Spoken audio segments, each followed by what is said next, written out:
Speaker साहब ने एक डायरेक्शन दिया 115(1) में और ये कहा सभापति महोदय लीडर ऑफ द अपोजिशन को कि जब आप कोई चीज बोल रहे हैं तो उसको ऑथेंटिकेट करिए। और उनके 6 ऐसे पॉइंट हैं राष्ट्रपति अभिभाषण में जिसके समर्थन में मैं बोलने के लिए खड़ा हुआ हूं, जिसमें मुझे लगता है कि इस पूरे पार्लियामेंट का जो एक उद्देश्य है बनने का, जो कॉल एंड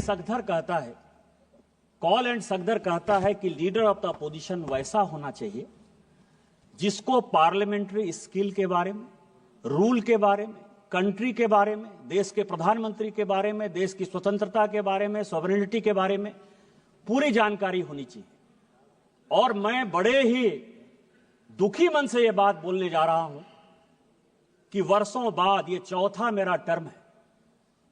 इस चौथे टर्म में मुझे पहली बार एक ऐसा लीडर ऑफ द अपोजिशन दिखाई दे रहा है जो दुनिया में भारत कैसे कमजोर हो, देश के कैसे टुकड़े हो, किस तरह की विदेशी ताकतों के साथ मिलकर यहां की सोसाइटी को बरगलाया जाए, गलत बयानी किया जाए और इस पार्लियामेंट में 105 जो हमको मिला हुआ अधिकार आर्टिकल 105 में फ्री एंड फेयर डिस्कशन का, उस फोरम का मिसयूज करके पूरे देश को गुमराह किया जाए।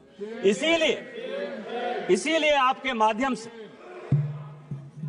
माध्यम से मेरा विपक्ष के नेता पर आरोप भी है और उनको चैलेंज भी है और आपसे आग्रह भी है सभापति महोदय कि मैं जितनी बातें कह रहा हूं उस सबको मैं ऑथेंटिकेट करूंगा और यदि राहुल गांधी जी में लीडर ऑफ द अपोजिशन में हिम्मत है तो वो सारी बातों को ऑथेंटिकेट करें, नहीं तो वो फ्लोर ऑफ द हाउस इस्तीफा दें।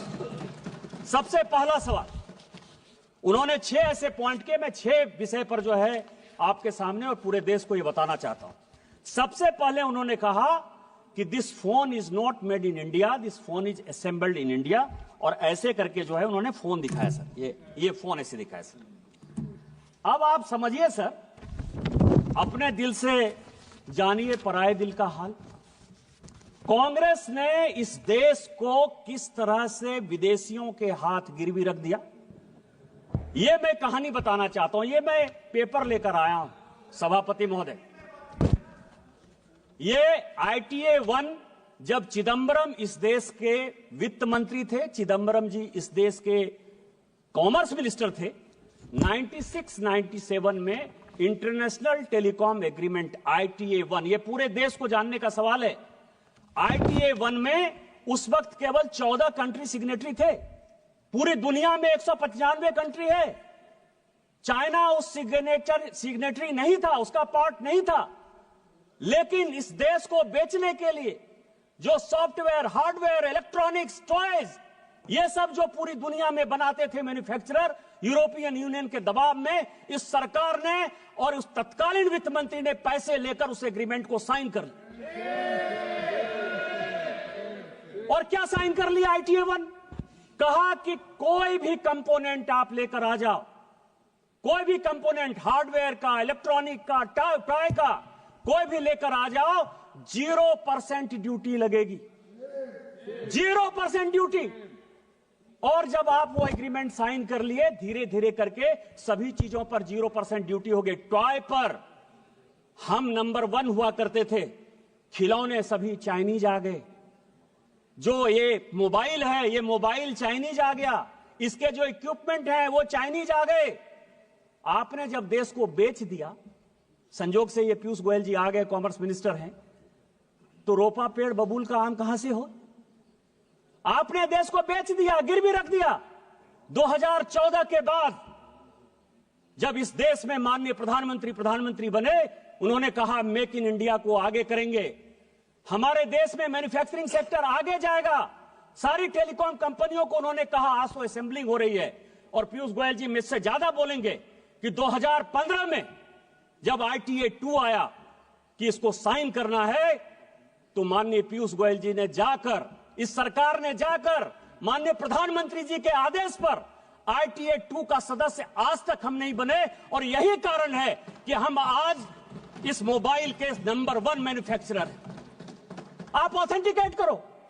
आप एआई की बात कर रहे हो, आप प्रधानमंत्री को मैन्युफैक्चरिंग समझा रहे हो, प्रोडक्शन समझा रहे हो, कंज्यूमर समझा रहे हो। आपने जो देश को गिरवी रखा, आपने जो देश को बेचा, यदि आपके पास प्रमाण है कि माननीय प्रधानमंत्री जी ने यहां के मैन्युफैक्चरिंग सेक्टर को नहीं बढ़ाया, चाइना को उन्होंने बैन नहीं किया, आज चाइना को कंपटीशन यदि हम नहीं दे रहे हैं, तो आप ऑथेंटिकेट करो, नहीं तो आप देश से माफी मांगो कि आपने माननीय प्रधानमंत्री जी के इमेज को खराब किया। दूसरा बॉर्डर का सवाल है, फिर मैं कहूंगा सर, मैं कई एक किताब कोट करके आया हूं। उन्होंने कहा बॉर्डर में चाइना जो है लेके चला गया। वैसे राजीव रंजन सिंह जी मुझे बहुत कह रहे थे कि चौकीदार वाला बात कहा और सुप्रीम कोर्ट के जजमेंट से जो है भाग गया। ऐसे ही भगौड़ा है, झूठ बोलने की आदत है, कभी झूठ बोल दिया और कहीं दबाव आ गया तो वापस चले जाते हैं। लेकिन इस देश के बॉर्डर और सैनिकों के लिए बहुत इंपॉर्टेंट बात है। क्या बात कहा उन्होंने सर? कि माननीय प्रधानमंत्री जी, जिनके पीछे वो तीसरी बार देश के प्रधानमंत्री बने, 140 करोड़ लोगों का जो विश्वास है वो माननीय प्रधानमंत्री पर है, इसीलिए तीसरी बार उनको प्रधानमंत्री बनाया। दुनिया के फोरम पर जब वो जाते हैं तो आज दुनिया में चाहे रूस यूक्रेन वार हो रहा हो, चाहे यूरोपियन यूनियन में परेशानी हो रही हो, चाहे इजराइल में परेशानी हो रही हो, फिलिस्तीन में परेशानी हो रही हो, पूरी दुनिया भारत की तरफ देखती है। लेकिन ये किसने पैदा किया? मैं लेकर आया हूं सर आचार्य कृपलानी। सभी को जानने वाला सवाल है, आचार्य कृपलानी कांग्रेस के बड़े नेता थे। उनकी वाइफ सुचेता कृपलानी जो है उत्तर प्रदेश की मुख्यमंत्री भी बनी। कांग्रेस पार्टी से आचार्य कृपलानी ने इस्तीफा क्यों दिया? यह देश को जानने वाला सवाल है।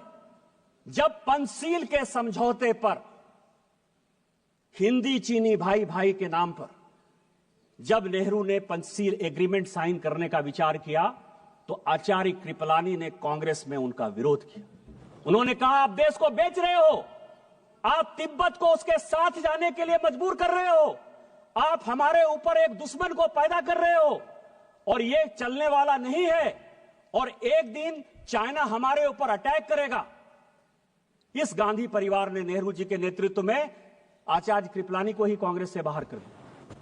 इतनी ही बात नहीं, जब इन्होंने ये बात कही कि प्रधानमंत्री जी कुछ बोलते हैं और जो आर्मी के चीफ हैं या सेना के जो जवान हैं वो अलग बात बोलते हैं, मैं कोट कर रहा हूं सर, उस वक्त के जो एयर मार्शल थे, फील्ड मार्शल थे रॉबर्ट्स, उसने कहा पंचशील के इस सिद्धांत के बाद चाइना हमारे ऊपर अटैक करेगा और हमारी आर्मी इतनी मजबूत नहीं है कि हम उसका मुकाबला कर पाए। जब यह स्टेटमेंट बाहर आया, इसी फ्लोर पर नेहरू जी ने कहा कि आर्मी के जो लोग हैं वो गलत बयानी कर रहे हैं, मुझे अपने देश पर भरोसा है और मेरे पास इतनी सेना की ताकत है कि हम किसी भी देश का मुकाबला कर सकते हैं। चाइना क्या बात है? यह मैं उनका स्टेटमेंट